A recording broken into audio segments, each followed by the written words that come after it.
kita bicara kanker itu selnya ibaratnya gini ya. Iya. Sel ini kayak preman gitu. Jadi dia susah diatur oleh si pertahanan tubuh kita itu susah. Jadi kadang udah dioperasi, kalau dia tidak dilanjutkan kemoterapi atau yang lainnya gitu ya, dia bisa nyebar kemana-mana. Akhirnya pernah juga ya ada pasien udah dioperasi nih, dianjurkan kemo tidak mau, takut lah rambutnya rontok, takut apa, akhirnya berapa tahun kemudian muncullah tumor di otak karena penyebaran.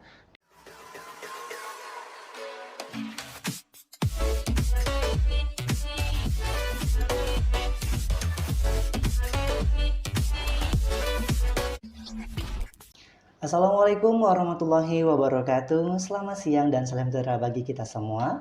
Halo Sobat Sehat bersama Klinik Anggrek. Kembali lagi bersama kita di Bincang-Bincang Kesehatan bersama Klinik Anggrek. Nah, bagi teman-teman atau Bapak Ibu yang ingin datang ke klinik kita, langsung saja ke alamat di Jalan Putri Chandramidi nomor 35 Pontianak, Kalimantan Barat, atau langsung menghubungi customer care kita di 0821 5108 0202 atau media sosial kita di Instagram Klinik Anggrek PTK.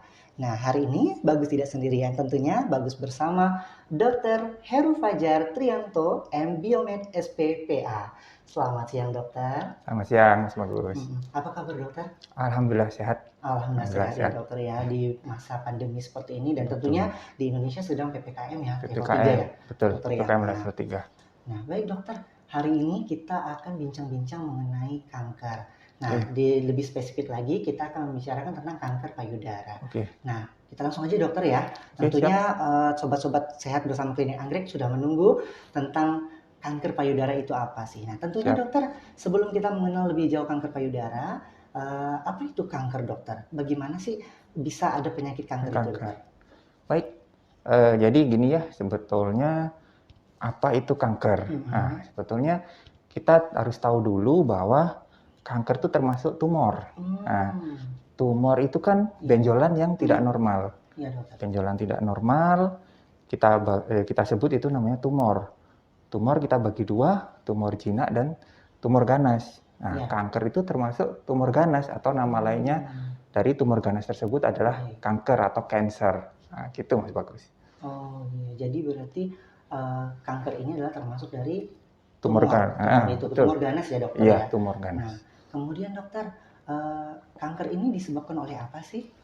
Kalau kita lihat secara umum ya, kanker itu multifaktor kita bilangnya. Jadi faktor resikonya itu banyak. Yang terbesar memang adalah mutasi dari atau kelainan dari gen yang ada di dalam tubuh ya, yang diturunkan dari orang tua. Tapi juga faktor lingkungan juga bisa ya, faktor lingkungan seperti kita tahu ya polusi seperti ini polusi rokok mungkin ya, gaya hidup, obesitas. Itu sangat-sangat berpengaruh terhadap kejadian kanker ya secara umum ya. Secara umum ya dokter ya. Gitu. Wah, berbahaya juga sih sebenarnya. Jadi kita yang seperti biasa-biasa aja kita nggak tahu bahwa kanker ini mengintai loh gitu. Iya, betul. Oke dokter. Nah, mungkin ada beberapa jenis kanker. Nah, tapi lebih spesifik kita membahas tentang kanker payudara, dok. Nah, apa bedanya kanker payudara ini dan tumor payudara, dok? Gimana, dok? Baik. Itu yang seperti yang saya bilang tadi ya. Jadi sebetulnya benjolan yang tidak normal dalam tubuh kita sebut tumor. Kalau seumpama nih kayak saya Jakun nih, laki-laki ya, ini bukan tumor karena memang normal gitu kan. Tapi kalau seumpama nih ada suatu benjolan yang mungkin ada di sebelah sini kita gitu ya, itu bisa kita sebut tumor karena kan kita belum tahu ini jinak atau ganas. Ya secara umum kalau benjolan yang abnormal ya tumbuh itu adalah tumor. Nah, sekarang kita bagi dua yaitu tumor jinak dan tumor ganas. Nah, tumor ganas ini kita sebut kanker. Nah, jadi seperti itu Mas Bagus. Oke. Nah, sekarang letaknya ini lebih spesifik kepada perempuan dokter ya. Lebih kepada perempuan. Apakah laki-laki juga bisa kena, dok? Kanker tersebut. Misalnya kanker yang berada di sekitaran dada kita. Kalau ditanya bisa kena atau enggak, bisa. Karena struktur dari payudara laki-laki dan perempuan kan memang berbeda ya. Kalau payudara wanita memang dia lebih besar Iya. karena banyak lemak di sana. Benar. Tapi di dalamnya payudara itu juga terdapat kelenjar-kelenjar yang sama antara laki-laki dan perempuan. Seperti itu. Jadi saya pun pernah dapat kasus kanker payudara pada laki-laki. Benar dong? Ada satu kasus. Ya timbul benjolan dan memang kanker ya, ganas gitu. Oh, seperti itu. Jadi tidak hanya perempuan saja yang bisa terkena kanker payudara, laki-laki juga bisa terkena kanker payudara ini. Bisa. Kemudian dok, bagaimana perkembangan tumor pada payudara ini menjadi kanker payudara? Oh gitu, baik.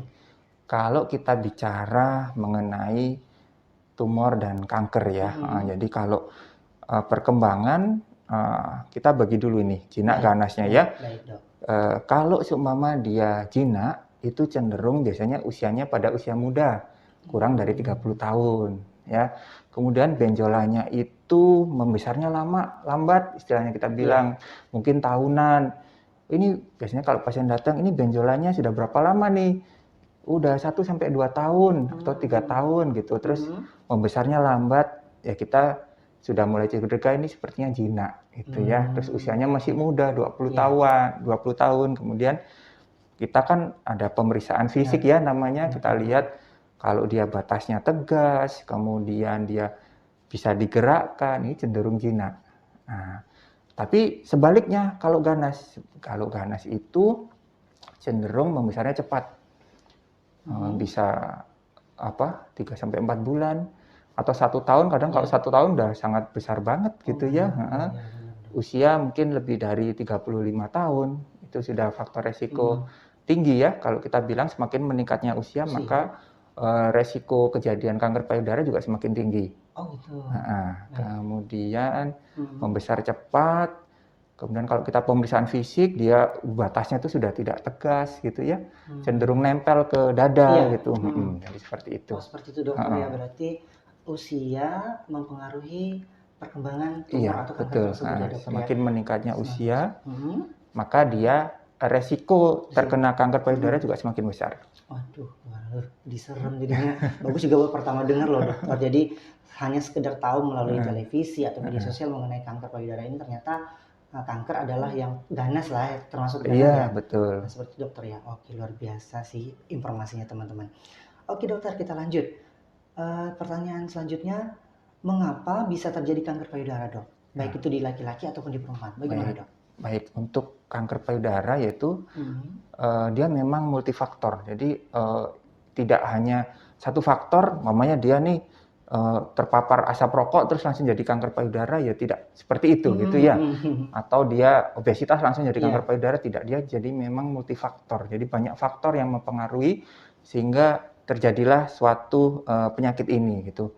Yang pertama memang adalah genetik ya. Genetik, kalau orang tuanya mungkin ada riwayat kanker payudara, dia memiliki resiko 1,5 sampai 2 kali untuk terjadi kejadian kanker payudara. Karena ada beberapa gen atau yang ada di dalam tubuh kita itu yang memang kalau dia mengalami kerusakan, dia akan menjadi kanker tersebut. Dan yang kedua, faktor lingkungan. Faktor lingkungan, paparan hormon. Jadi wanita yang mungkin menstruasinya lebih awal usianya dan menopause-nya lebih akhir ya, jadi dia lebih masa reproduksinya lebih panjang, itu dia juga memiliki resiko terkena kanker payudara. Karena paparan hormonnya juga lebih lama gitu ya. Kemudian yang ketiga, gaya hidup ya. Jadi gaya hidup dikatakan bahwa pasien yang memiliki gaya hidup yang kurang baik ya, jadi obesitas, kita tahu sendiri bahwa lemak yang ada dalam tubuh kita itu merupakan sumber untuk terbentuknya hormon. Nah, jadi seperti itu, Mas. Oke, berarti ada 3 garis besar ya. Iya, yang pertama gen, yang kedua itu paparan hormon, dan yang ketiga adanya gaya hidup ya, pola hidup yang tidak sehat tentunya dokter ya. Itu yang menyebabkan mengapa bisa terjadi kanker. Betul. Terkhusus kepada kanker payudara. Seperti itu dok ya. Jadi ada 3 garis besar ya, sobat sehat klinik anggrek. Yang pertama tadi apa dok? Yang pertama gen. Faktor keturunan ya. Faktor keturunan. Yang kedua ada hormon ya. Dan yang ketiga ada terakhir gaya hidup, pola memang. hidup yang tidak sehat seperti Iya, dok ya. betul. Oke, lanjut dok. Ada pertanyaan selanjutnya ini. Apa saja jenis pada kanker payudara dan apa bedanya dok? Baik. Kalau kita tanya jenis, jenisnya kanker payudara ini sangat-sangat banyak. Dia memang dikatakan kanker payudara ini multi apa ya? Jadi jenisnya tuh banyak gitu. Jadi bisa yang dia memang yang terbanyak adalah kanker payudara yang berasal dari kelenjar susu. Jadi kan di dalam payudara kan ada kelenjar susu ya yang menghasilkan ASI itu. Nah, itu yang menjadi ganas itu sel-selnya tersebut. Nah, tapi ada juga yang namanya daerah sekitar jaringan itu yang menjadi ganas. Itu namanya seperti phyllodes tumor. Nah, itu juga ada. Jadi biasanya pasiennya ini benjolannya tuh sampai 20 cm, 10 cm kan sampai kayak apa? Bola voli ya. Iya, bengkak. Ya, jadi seperti itu tuh jenis kanker yang lain gitu. Tapi memang dia banyak ya kalau kita sebutkan dan jenis-jenis ini sangat mempengaruhi pilihan pengobatan, kemudian dari prognosis atau daya tahan penderita tersebut. Ya, dokter ya. Berarti jenis-jenis ini banyak sekali. Banyak sekali ya. Tapi yang paling sering terjadi dialami oleh kita lah, itu yang mana dok? Jenis yang mana dok? Kalau yang tersering yang sehari-hari itu adalah kita sebutnya karsinoma mame atau karsinoma payudara. Itu yang tersering memang. Itu yang paling sering. Dan itu menyerang di bagian mana dok? Di bagian kelenjarnya memang. Kelenjarnya nanti dia kalau kelenjarnya itu sudah rusak, dia akan sel-selnya sudah ganas, ya akhirnya akan muncullah suatu benjolan. Seperti itu. Jadi benjolan itu memang bisa kita rasakan ya dok ya? Kita bisa mendeteksi dini? Iya, deteksi dini. Jadi sebenarnya kalau wanita itu paham dengan payudaranya sendiri, dia bisa mendeteksi nih kalau sudah ada mulai perubahan, harus aware. Itu yang tersering pasien-pasien akhirnya datang stadium akhir kayak gitu. Karena dia kurang aware gitu. Iya benar sih dok. Jadi harus melek lah mengenai diri sendiri gitu. Betul, ya dok ya. Betul. Oke, ternyata jenis yang paling sering terjadi jenis apa tadi dok? Karsinoma. Yang sering terjadi ya dok. Iya betul. Oke dok, lanjut dok. Nah, bagaimana cara untuk mengetahui bahwa sudah terkena kanker payudara dok? Baik, nah ini yang sekarang kita dengungkan ya, bagaimana deteksi dini. Kalau pada tahun 2018 itu memang angka kematian kanker payudara cukup tinggi. Dia mungkin menduduki angka kedua atau ketiga dari keseluruhan kanker ya. Tapi pada tahun 2020 angka kematian kanker payudara ini dia menempati urutan kelima. Jadi udah mulai turun. Walaupun angka kejadiannya masih nomor 1 kanker payudara seluruh Indonesia dan seluruh dunia. Masih nomor 1. Baik pada laki-laki pada perempuan terutama ya. Kemudian, kenapa kok dia turun ke angka 5? Berarti ini program deteksi dininya berhasil, tercapai. Caranya memang yang kita dengungkan adalah sadari pemeriksaan payudara sendiri oleh individu tersebut. Kemudian yang kedua adalah sadanis, pemeriksaan payudara klinis yang dilakukan oleh tenaga kesehatan. Jadi memang kalau di sini kan kalau tenaga kesehatan pasti lebih terampil gitu kan. Kadang pasien nggak ngerasa, tapi pada saat pemeriksaan oleh dokter, ini Bu ada gitu kan ternyata. Jadi seperti itu. Jadi ada 2 ya dok ya. Itu yang paling mudah itu. Dari pertama dari diri sendiri. Iya, betul. Yang kedua dari tenaga ahli. Iya, tenaga kesehatan. Betul. Untuk mengecek bahwa apakah kita mengalami penyakit kanker tersebut atau tidak, seperti itu dok ya. Betul. Oke dok, bagaimana sih misalnya kapan-kapan waktu yang dianjurkan untuk memeriksa diri kita sendiri gitu? Apakah kita bisa mendeteksi bahwa adanya kanker payudara pada diri sendiri?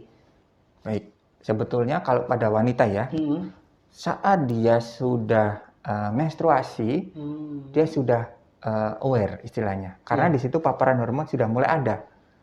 Jadi dia sudah mulai aware. Kapan sadari itu dilakukan? yaitu 7 sampai 10 hari setelah menstruasi. Karena di situ payudara tidak lagi tegang ya. Kalau pada saat menstruasi kan biasanya ikut siklus hormon tersebut, mungkin lebih nyeri, mungkin lebih itu ya. Kemudian yang kedua pada saat wanita usia di atas 35. Yang saya bilang tadi, faktor risiko akan meningkat dia.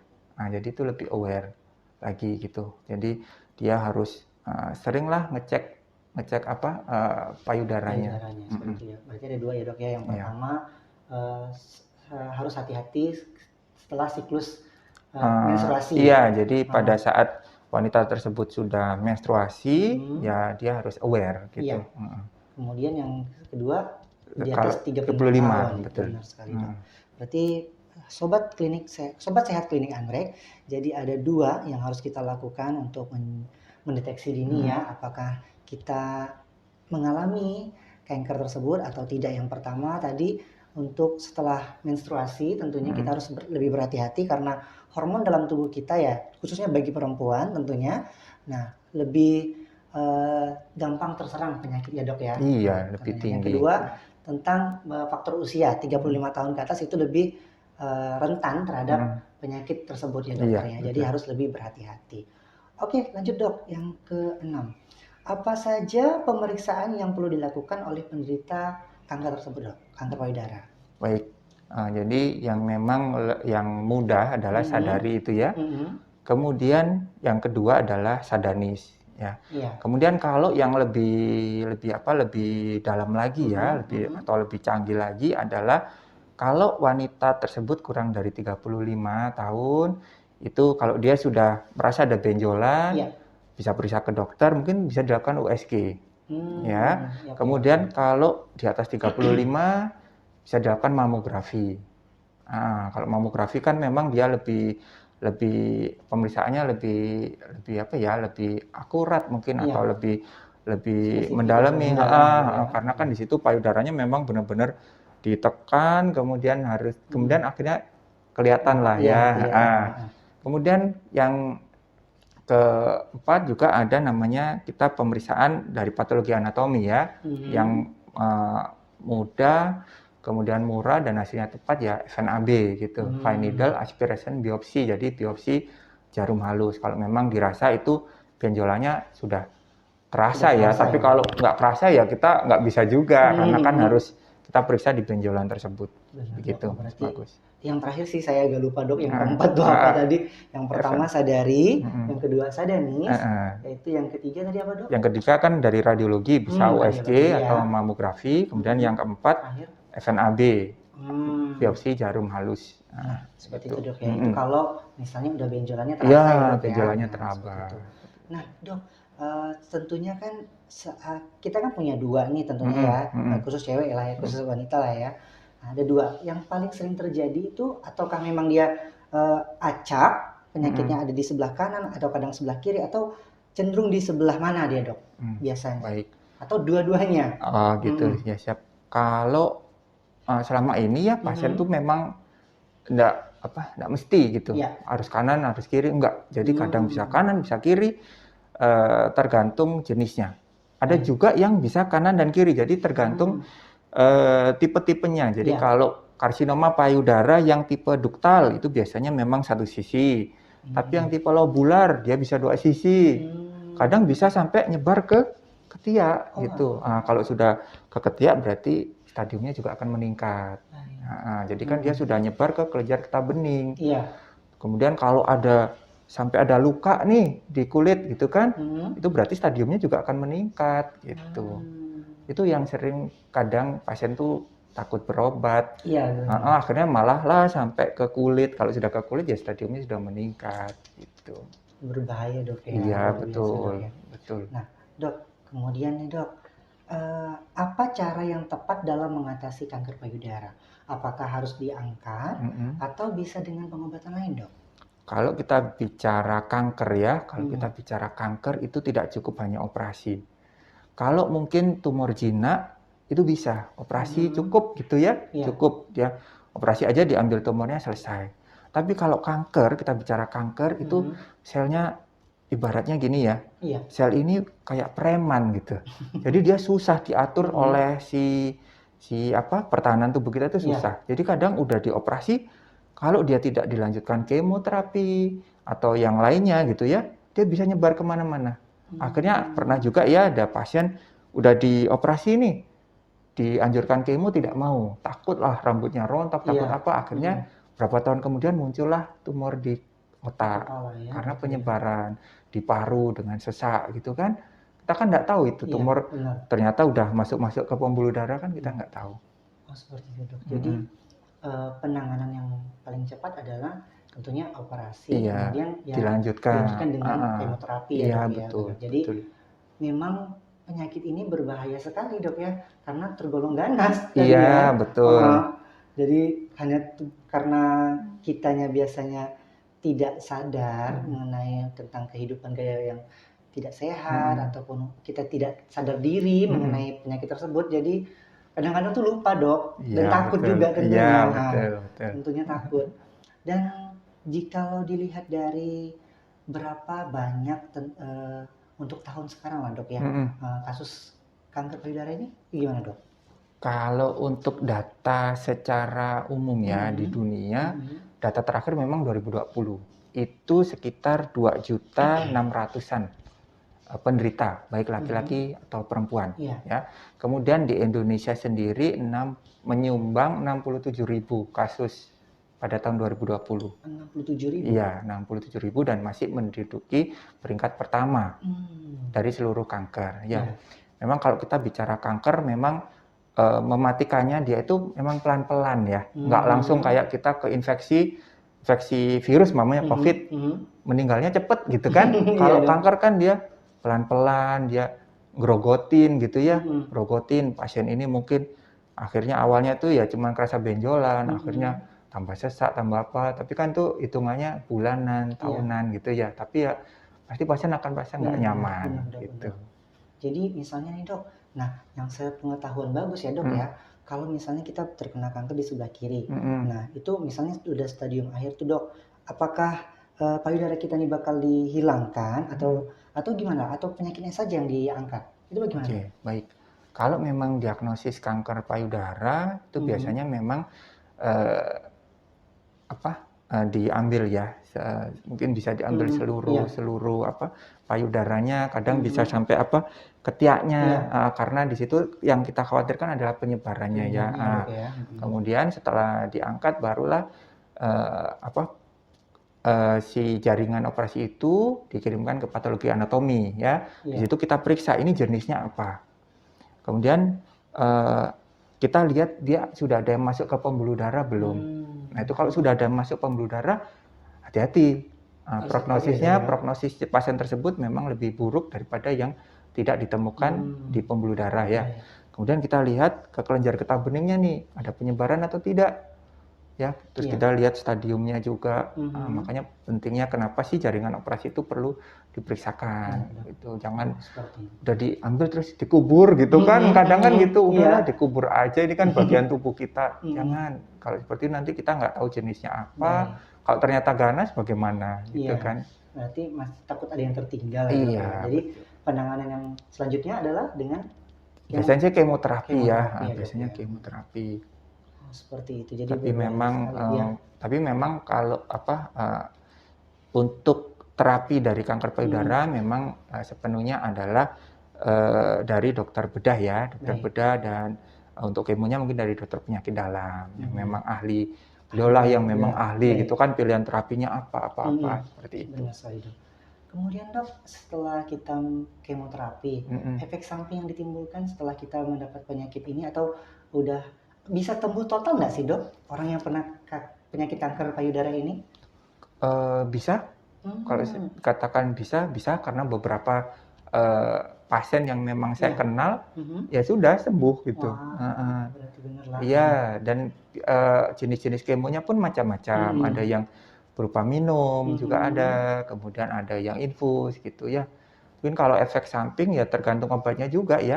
Ada yang dia mungkin tidak berefek, ya maksudnya nggak ada efek sampingnya mungkin, tapi juga ada yang bisa rambut rontok, mual. Tapi Iya. kan nanti kalau sudah selesai kemo kan ya bisa Iya. tumbuh lagi tuh Benar rambut, sih, bisa Dok, ya. cantik lagi Iya. gitu kan. Nah, Oke, jadi gitu. jangan takut lah, Dok, Jangan ya. takut, Jadi yang kita khawatirkan adalah kalau kita nggak kemo mungkin ya itu nyebar Iya, kemana-mana benar, gitu. Dok. Oke, Dok, di sini bagus lihat dokter ada bawa buku tadi. Iya, Nah, betul. ini tentang buku apa sih, Dok? Bagus jadi penasaran deh.